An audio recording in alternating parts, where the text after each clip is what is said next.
Okay guys, I know I put up the instructions on how to do the clipping mask, but I also know that sometimes it's easier when you see things. So all I've done so far is I opened up an Adobe stock photo that I'm going to use for the living room shot, and a picture I took from Fort Ticonderoga that I'm going to put in it. So we start off with the basic image. We go over here to the rectangular marquee tool, and I'm going to put a marquee around the frame.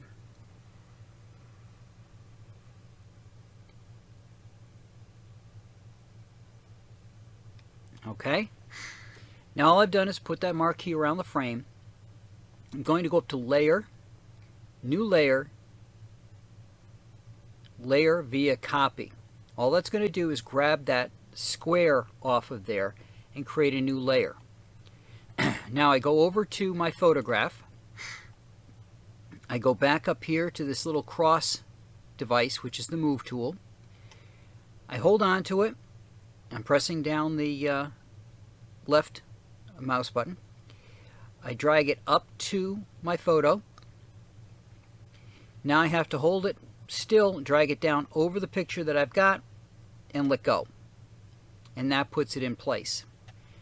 Now, over here, down in the bottom, where I have my layers, I hold down my Alt key and put it between those two pieces. So this is the clipping mask that we're going to use. Now you see that my picture immediately changed on the screen. It's now just a corner over here. So I can go in and I can do a transform, which is Control T or Command T, depending on using Windows or Mac. And you can see this is where the actual image is right now. So I can just drag that over and put it on the frame. Now it doesn't quite match. I can pull it down a little bit. And I'll lose some of the image. As you can see, the box goes around. So now I just figure out where I want the image to sit on that frame. Press my Enter key, and I'm done. I'm off just a little bit from the top. Not a problem. You just go back into the transform, and you make the modification to take care of it so that it matches the frame. And I'm not going outside of the frame. I can't, because the clipping mask is the frame itself. I press Enter, and I'm done. There I have my image over my frame on the wall, and it looks like a framed, well, an unframed canvas print that's sitting on the wall. That's all you have to do.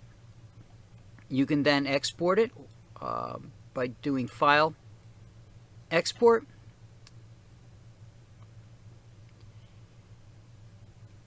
I usually do Export As, so it gives me a little bit more control over what I'm doing.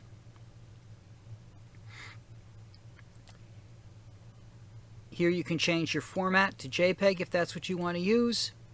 You can change your image size and width, the size of the canvas. If you want to put any metadata into it, you can convert it to sRGB and just do export. It'll ask you what you want to do with it. Where do you want to put it? Give it a name, hit save, and now you've got your JPEG. Now you can use that JPEG image in your pricing guide. I hope you guys found this helpful.